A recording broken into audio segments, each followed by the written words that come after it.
আসসালামু আলাইকুম রাহমাতুল্লাহ। আজকের ভিডিওতে আমরা দেখব আপনারা কিভাবে বিকাশের মাধ্যমে পল্লী বিদ্যুতের বিলটি পেইড করবেন। তো চলুন ভিডিও শুরু করি। তো পল্লী বিদ্যুতের বিল দেওয়ার জন্য আমাদের সর্বপ্রথম যেটা লাগে সেটা হচ্ছে গ্রাহক হিসাব নাম্বার। এই গ্রাহক হিসাব নাম্বারটা ভালো করে খেয়াল রাখবেন। এই গ্রাহক হিসাব নাম্বারটাই কিন্তু আমাদের কাজে লাগবে। ওকে, সো যদি আপনাদের বিলটি আলাদা হয়, ঠিক আছে, সো তাহলে দেখবেন যে কনজিউমার নাম্বার কিংবা কাস্টমার নাম্বার এগুলো প্রত্যেকটা দিয়ে কিন্তু আপনি ট্রাই করবেন। ওকে ওকে সো আমরা হচ্ছে গ্রাহক হিসাব নাম্বারটা দিয়ে আমরা ট্রাই করি। তো বিকাশে বিল দেওয়ার জন্য আমাদেরকে হচ্ছে এইখানে দেখতে পাচ্ছেন আমার যে বিলের মাসটি সেটা হচ্ছে জানুয়ারি 2025 এবং দেখতে পাচ্ছেন বিল কত টাকা, 761 টাকা। ঠিক আছে, বিল পরিশোধের শেষ তারিখ হচ্ছে 30 জানুয়ারি 2025 তারিখ। এই কয়েকটা জিনিস আমাদের কিন্তু লাগবে। ওকে, তো আমি এখন মূলত হচ্ছে আমার বিকাশে কিন্তু এই যে 761 টাকা অবশ্যই ঢুকায় নিয়ে আসবো, বিকাশে ঢুকায় নিয়ে আসবো। ওকে, সো স্ক্রিনে যদি দেখতে পাচ্ছেন আমার যে মোবাইলটিতে অলরেডি 2416 টাকা রয়েছে। তো এখান থেকে পে বিলে ক্লিক করলাম। ক্লিক করার পর আমরা হচ্ছে নিচে যাই, গিয়ে বিদ্যুতে ক্লিক করব। তারপর এখানে পল্লী বিদ্যুৎ পোস্টপেড এখানে একটা ক্লিক করতে হবে।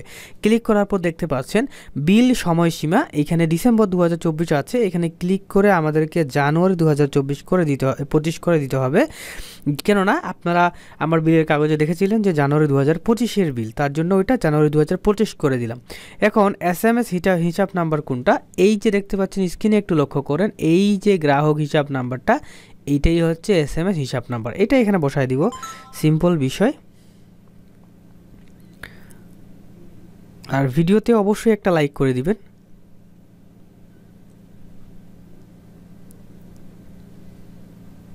দেওয়ার পরে পে বিল করতে এগিয়ে যান। এখানে জাস্ট একটা সিম্পল ক্লিক দিয়ে দিবেন। দেওয়ার পর আপনার কিন্তু বিলের সব ইনফরমেশনগুলো দেখাবে। যদি না দেখায় পরের দিন ট্রাই করবেন, ঠিক আছে, কিংবা যদি তাও না দেখায় বিকেলে ট্রাই করবেন, সকালে ট্রাই করবেন, দেখাবে। ওকে, মাঝে মধ্যে সার্ভার জ্যাম থাকে। সো দেখেন এরকম আসলো। এখানে বিল পরিশোধের শেষ সময় 30 জানুয়ারি 2025 এবং দেখতে পাচ্ছেন 761 টাকা কাটবে। আমরা কিন্তু টাকার অ্যামাউন্ট বসাই নেই, অটোমেটিকলি এখানে চলে আসছে।